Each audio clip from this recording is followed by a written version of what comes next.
meus amigos, minhas amigas, eu sou o professor Lá aqui com muito prazer, muita satisfação. Vamos para mais uma super videoaula para vocês de licitação. Gente, papo sério com vocês, licitação para você aprender de forma definitiva é dessa maneira. A gente explicando artigo por artigo, dispositivo por dispositivo, passando a lei, né, a lei a limpo, assim que você fica bastante competitivo, tá certo? Então vem comigo, vamos lá. Vamos explicar agora para vocês, né, obras e serviços de engenharia, né? Então isso aqui, e essa aula de hoje é uma aula importante que eu tenho certeza que na sua caminhada de concurseiro, uma hora e outra, este assunto vai cair. Tá? Inclusive nessa aula aqui eu dei uma pequena ampliada para que vocês aí tenham uma compreensão sobre este assunto, né? Primeiramente, nós estamos estudando o quê? Estamos estudando o título das licitações, né? Capítulo 2. E nós vamos caminhando, né? O que acontece? Na aula anterior, nós falamos tudo sobre compras, né? Planejamento de compras, né? Termos de referência, né? Falamos tudo sobre compras, né? E agora a gente fala o quê? Sobre obras e serviços de engenharia. Na próxima aula, vai ser uma aula bem menor, serviços em geral, locação de imóveis menor ainda e licitações internacionais, assim nós vamos aí, né, passar aí pela fase 2, que é a fase preparatória, né? Ok, então vamos lá. Artigo 45. Então, qual que é o assunto da aula de hoje? Ó, obras e serviços de engenharia, tá? Então, olha só, então o legislador fez questão de criar uma seção específica para falar deste assunto. Então, todo e qualquer assunto referente a obras e serviços de engenharia estarão nesta aula. Poxa, professor, que bacana. Sim, que bacana, legal, né? Então, vamos lá.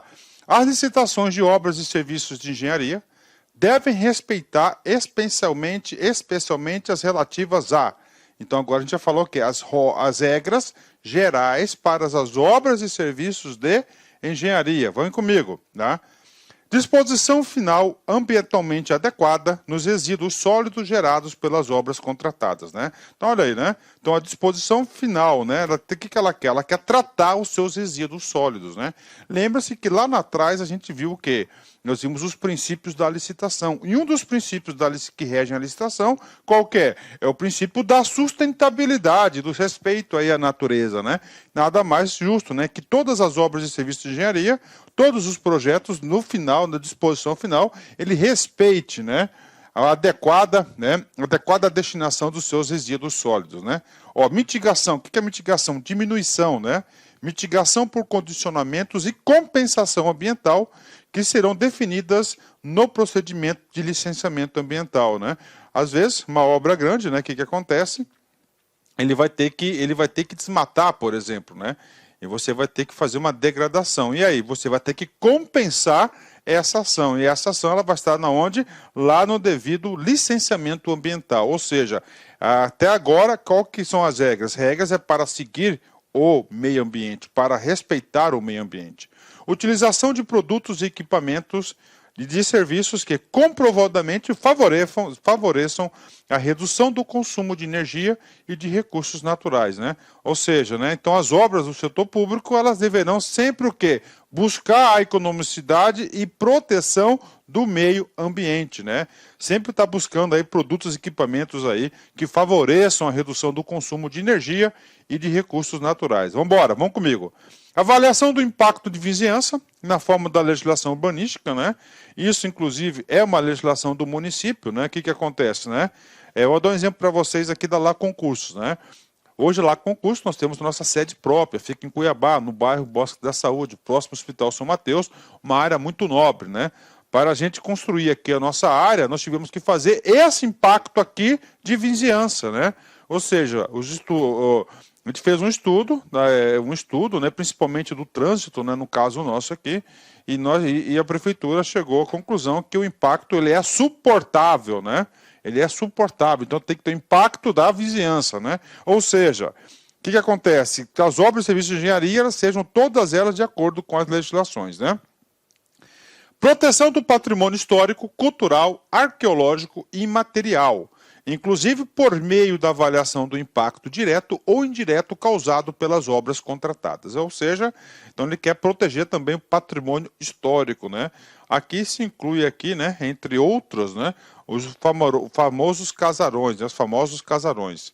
Acessibilidade para as pessoas com deficiência ou com mobilidade reduzida. Então todos os projetos de obras de engenharia, todos os serviços, todas as execuções deverão atender, tá, todas essas normas, né? Acessibilidade, proteção patrimônio histórico, avaliação do impacto de vizinhança, tá? Vamos aqui, disposição final dos resíduos sólidos, mitigação da compensação ambiental e, claro, né, sempre o quê? A economia de energia e de recursos naturais. Então são essas aqui, né, as normas relativas, são normas específicas, né? Todas essas normas aqui já estão constantes em normas específicas. Basta o quê? Você está falando o seguinte, olha, o setor público, licitante, você vai ter que respeitar isso, porque isso é condicionante para a execução do serviço. Bacana, então vamos lá, né?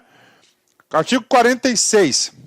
Na execução indireta de obras e serviços de engenharia, são admitidos os seguintes, né, regimes, né? Opa, professor, então o que é esse cara aqui? Uma explicação para vocês, né? Então você tem aqui, ó, execução. Ó, execução, tá? Aí você tem execução direta. E você tem execução indireta. Beleza. Professor, o que é execução indireta? É quando o próprio órgão executa a obra a obra ou serviço de engenharia. O próprio órgão, né? Só que acontece o seguinte, tanto o poder público federal, estadual ou municipal, né? Eles não têm, né, equipe própria de execução, né? Então é muito difícil você ter hoje aí, né? Você ter essa equipe própria de execução, tá? Então isso aqui é quando a própria administração, aí, ó, executa, tá? A própria administração executa o serviço, né? Opa, só parar aqui o ar-condicionado. Beleza, né? Ok? Indireta é quando a administração contrata. Quando a administração contrata, né? Claro, vai contratar através de licitação. E essa forma indireta? Essa forma de indireta, nós temos o que aqui, ó? 7 tipos. 7 tipos de contratação indireta, aí, ó, de execução indireta, né? Então nós temos a direta e a indireta, né? Professor, execução indireta, direta, né? E direta, a própria administração faz isso, né? Com certeza deve ter alguns municípios aí, né? Municípios pequenos, né? Que lá deve ter já uma equipe de engenheiro, de pedreiro, né? De servente, de marceneiro, né? De armador, enfim, né? Deve ter a própria equipe. E essa própria equipe executa lá o quê? As obras e serviços de engenharia, tá? Ok, agora, se a administração pública, professor... professor, uma pergunta que eu não quero calar. Professor, se a própria secretaria... Vamos supor o seguinte, né? Que o município tenha já uma secretaria de execução de obras e serviços com todo o corpo técnico lá. Já tem betoneira, lá tem trator, lá tem tem tudo lá, tem tombeira, tem tudo, né? E aí essa secretaria ela é responsável por quê? Por executar as obras do município, né? Mão de obra, tem tudo lá, né? E aí precisa o quê? Aí o que acontece, né? Aí é o seguinte, professor, a escola tal está precisando de uma reforma, uma obra lá de infraestrutura. Há necessidade de licitação? Não há necessidade de licitação. Por quê? Porque é um ente da própria administração, ela mesma executa. Então não precisa, beleza?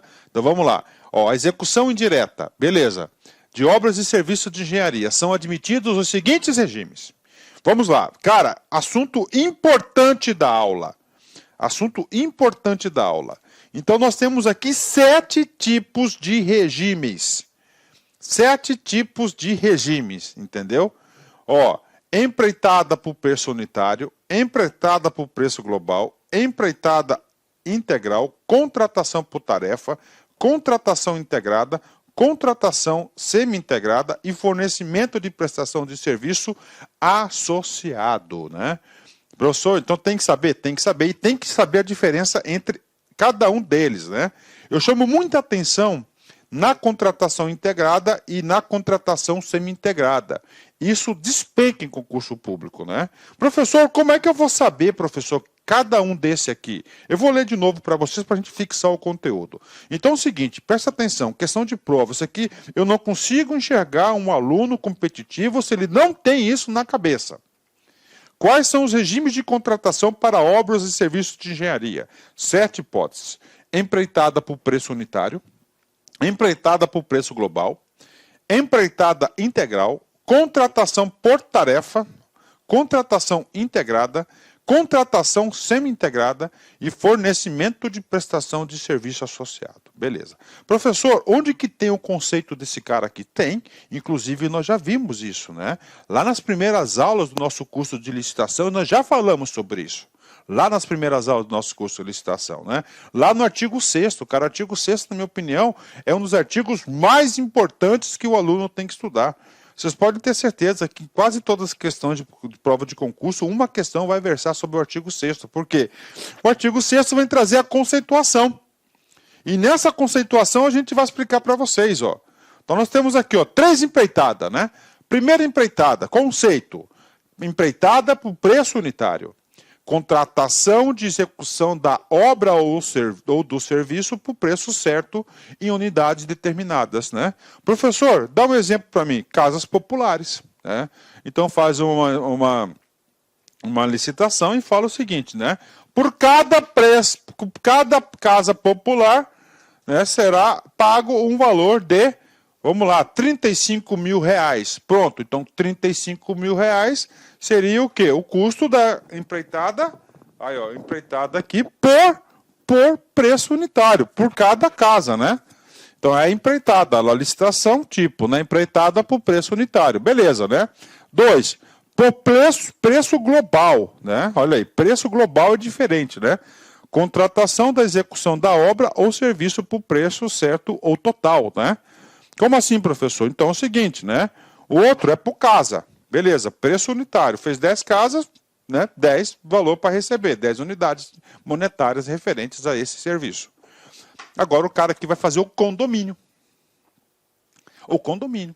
No condomínio tem as casas, mas tem a infraestrutura, tem o asfalto, tem a rede de água, a rede de esgoto, a rede elétrica, de energia, de telefone, tem a guarita, tem a jardinagem, o urbanismo, ou seja, então nesse caso já tem o quê? A contratação por execução da obra ou serviço por preço certo total. Então já tem o valor total, empreitada por preço global, beleza? Preço unitário, preço global, beleza. E agora, professor? Agora a gente vai para a empreitada integral. É outro tipo, né? Qual que é a diferença desse tipo aqui? Ó, você olha aqui primeiro. Ó, empreitada por preço unitário. Professor, e o projeto? O projeto foi uma outra empresa que fez, tá? Vou até anotar aqui, ó, projetos, né? Ó, projetos aqui, né? Ó. Projetos, né? O que acontece? Já foi licitado, já sabe, né? E aqui também, projetos, né? Outra pessoa fez o projeto, tanto na empreitada, né? né? E agora, na integral? Integral é diferente.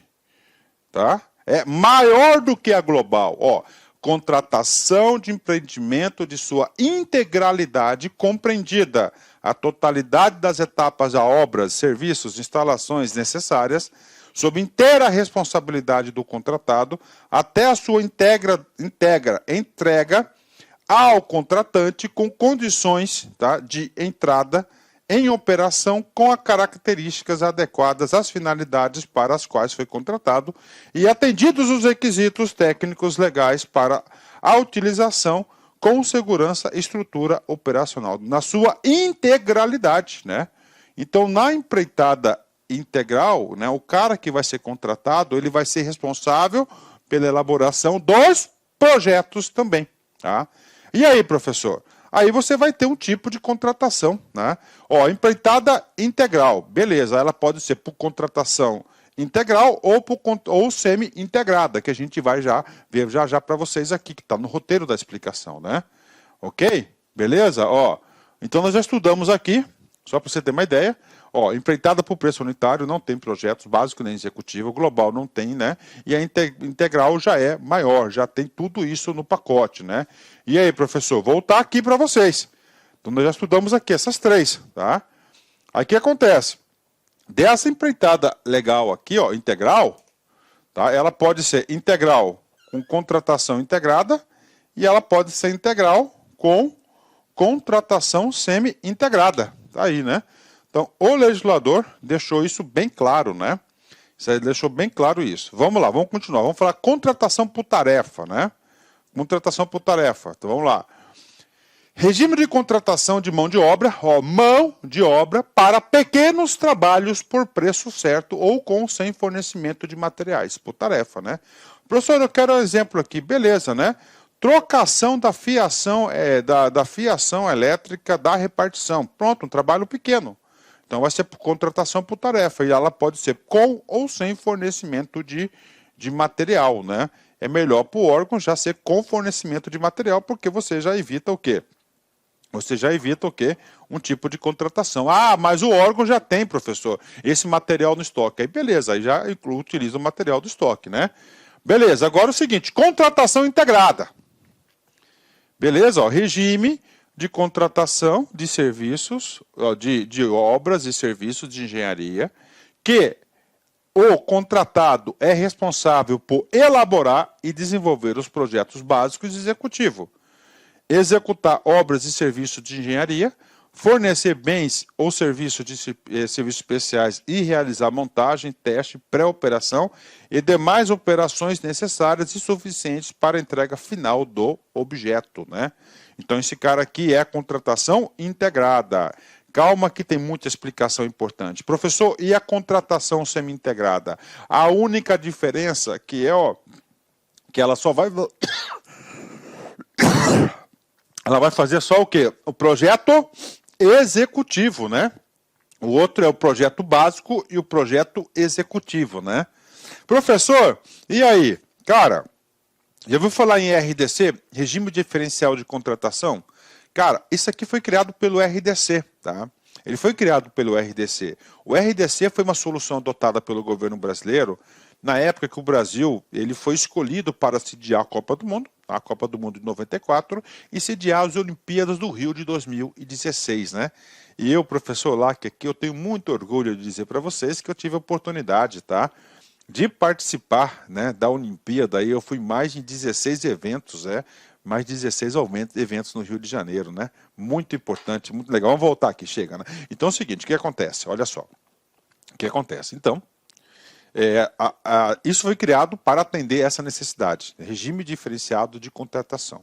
Como é que é o negócio aqui? Como é que era o negócio antes? Como é que era o modelo mental da licitação, né? Você tem que entender o seguinte, cara, que a administração pública ela evolui, os conceitos devem evoluir também. Então é o seguinte, assim que era, ó. Como é que era, né? Como é que é a linha mestre, né? Como é que é a linha, né? Então ele falou o seguinte, então primeiro, né, você faz aqui um anteprojeto. Aqui, ó, um anteprojeto. Tá? Esse anteprojeto, você vai subsidiar o projeto básico. Olha, ó. Ok?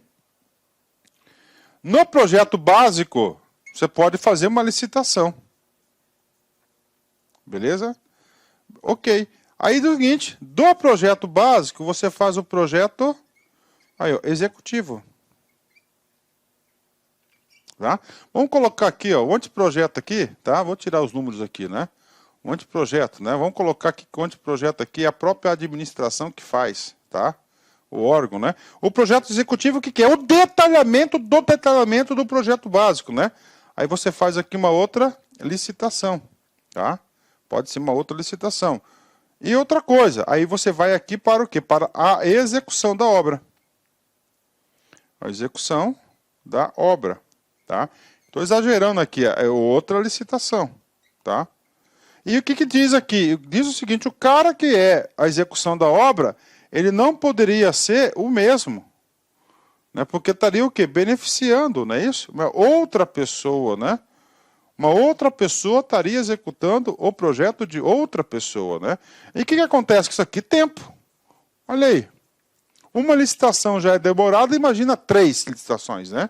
Aí criaram, né? Os nossos legisladores criaram um cara chamado de RDC, né? Que é o famoso contratação integrada. Aí.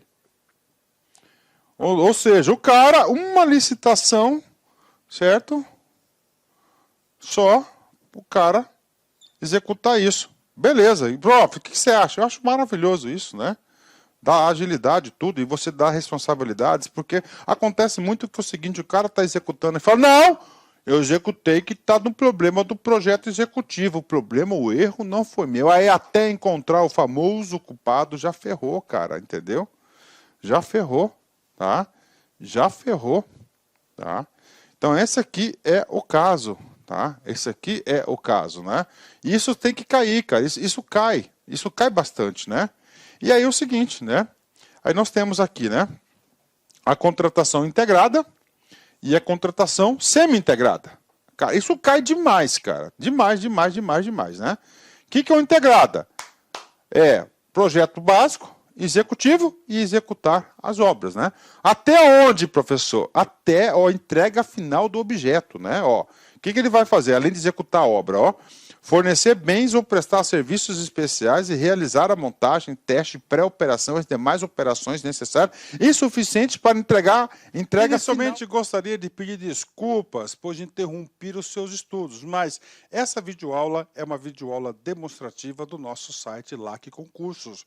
Você quer continuar assistindo essa videoaula? Aliás, você quer fazer um curso altamente competitivo, que eu tenho certeza que você vai ficar competitivo para a prova da Câmara Municipal de Várzea Grande. Eu sou o professor Lac, especialista em concursos públicos. Somente em 2022 eu já tive a oportunidade de ser aprovado em 7 concursos públicos. Eu quero te ajudar. Eu quero transferir todo o meu conhecimento, todo o meu know-how na sua preparação. Professor, qual que é o diferencial da LAC Concursos? Cara, aqui na LAC Concursos é o único site que tem uma metodologia vitoriosa de estudos. Aqui nós temos uma ferramenta chamada de Personal Coach. Personal significa pessoal e coach significa treinador. Então você tem um treinador pessoal de concurso, no caso eu. Essa metodologia ela é baseada em técnicas de administração por resultados, ou seja, todo dia você vai ter uma meta de estudos. Todo dia. Cada meta que você consegue cumprir diária, você dá um passo importante para a sua aprovação. E assim, ao longo do tempo, nós conseguimos ajudar centenas e centenas de alunos aprovados em concursos públicos. Bacana? Gente, Câmara Municipal de Várzea Grande, a melhor preparação está aqui na LAC Concurso com o professor Lac, isso eu garanto para vocês. Nós temos aí uma turma presencial também, uma turma VIP, com apenas 35 alunos. Se você quer se inscrever nessa turma, corra, cara, vai lá, clique aqui embaixo aqui para a gente fazer aqui a sua reserva de vaga, urgente, não deixe para depois. Tá certo? Temos a turma VIP para o cargo de técnico administrativo, apenas 35 vagas comigo. Essa turma aí, eu tenho certeza que a maioria dos aprovados serão oriundos dessa turma VIP, assim como foi o concurso da Limpurb. E nós temos o nosso curso online. Nós temos um curso online aqui, fantástico, que eu tenho certeza que vai te ajudar nesse concurso. Maiores informações, está o nosso WhatsApp aqui. Tá? Vem falar conosco aí, aqui na LAC Concurso. Espero vocês.